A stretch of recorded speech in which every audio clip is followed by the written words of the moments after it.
I've got some time to chat. You know Astro. That toon is always sleeping around the oddest of places.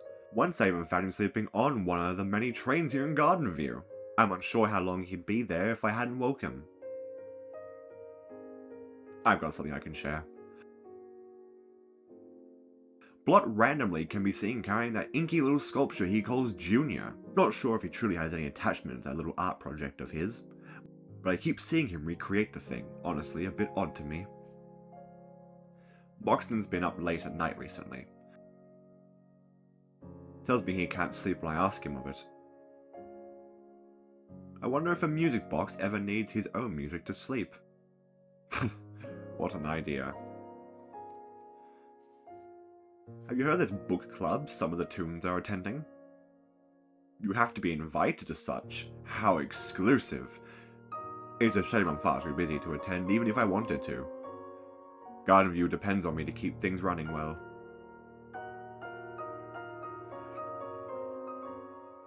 Russia once approached me and asked if she could paint me. I declined. There's no way I had the time to sit for hours and hold a pose. I may be Dyle Timesley, but I'd rather not waste that much time. Danikus doesn't believe me when I tell him, but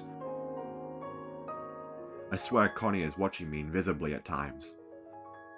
I'm told I may be simply paranoid, but I don't believe so. Between you and me, I think Cosmo's baking is better compared to Sprat's baking. Which is shocking, because I believe Cosmo has burnt more batches of baked goods. But oh, when that sweet food isn't burnt, it's delectable. I hope you're aware any earnings I receive from purchases go right back to Dandicus. I work alongside him. We're associates in a way.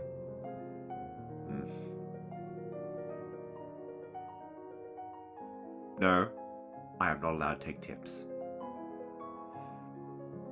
You know, Bin isn't terrible company. I'd argue I enjoy his company. I allow him to ramble on about his aquatic interests, and in return, I get to go on about my train interest. It's the perfect trade-off. Oh, let me tell you about Flutter. She is lovely, truly, but I cannot but wonder how far she can truly fly. Think about it. She can fly for so long, but how high could she reach? Could she perhaps pass the clouds? I can only wonder. I can't even fathom how anyone can pass by Gigi's room and not be concerned. I swear, every time I pass by that room, she just has more things. How many things can one have? How many collections warrant such? You know what? I'll admit something. I'm concerned for Glisten. The amount of times I've seen that mirror bump into things, well, it's concerning to say the least. I asked him if he was clumsy perchance. He of course went on in that tone he uses. No, I'm Glisten, I'm perfect, not clumsy. I can see through that. Here's a little something to know about me. I don't like physical contact. I'd rather people ask before they go and hug me and whatnot. You know who loves to hug? Goob. I honestly don't have the energy to deal with his energy sometimes. You know the circus bunch, or whatever they call themselves? I wonder if such an unlikely group would be friends if it weren't for the fact they work together. I don't know if I'd consider anyone here even a friend. I consider everyone more of a co-worker, associate. I don't have the luxury of friends. Time to spare? Well, I've got something I can share. And I'll tell you one thing for certain, that pet rock Dandicus has, fascinating. He recognizes all sorts of commands, though he doesn't just do them for anyone. I've seen him only do certain actions and tricks for toons he prefers.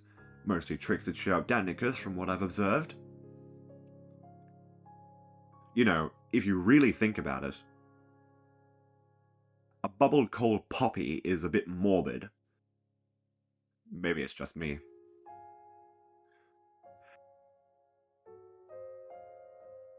Have you seen the twin masks, Razzle and Dazzle? Children used to get their names mixed up, but I've heard they both really enjoy their names. Can't say I hate my own. Dyle. It really suits me. This may sound a bit silly to you, but Dyle Timesley is in fact my full name.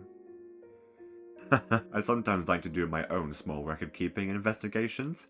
I'm told I'm not allowed to be speaking with Roger. Scraps once asked me if I preferred dogs or cats. I answered cats as otherwise I feel it would have been very awkward, but between us I don't particularly like either. I prefer ponies. I've been looking through some old records at some point, letters and files, whatnot. You wouldn't believe how many letters I found of Shelley's.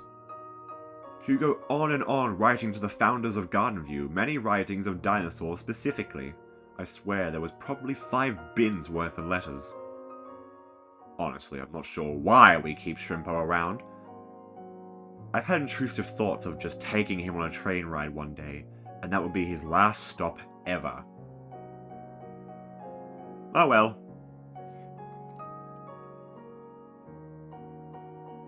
I often actually chat with Sprout, seeing as I supply fresh food here. There is a train that leads outside of Gardenview itself. I ensure supplies end up here. Of course, no other tune is allowed on this specific train. You wouldn't imagine the things I have to do to ensure we get a few luxuries. Tegan once requested to host one of her iconic tea parties on a train. Sadly, I couldn't allow that, but imagine the atmosphere. That's the best place for tea aboard a train. Anything is better on a train, actually. Except snakes. I can appreciate someone like Tisha. She's actually very punctual. That is, unless she is cleaning, and well, she cleans very often. Maybe she isn't all that punctual when you think on that fact. Can't help but feel a little bad for Toodles. The poor girl doesn't exactly have friends her age. Unless we count that kid she plays with around Halloween, though I wouldn't count such. These holiday-themed tunes barely show around when it isn't their season. You know, I was never one for V's game show. And I'm not just saying that based on the riveting stories Danicus tells me about her. He definitely does not enjoy her company. Don't tell anyone else, but sometimes I leave candy for Yata out by the trains. Just a little handful, but it's always gone by the time I return.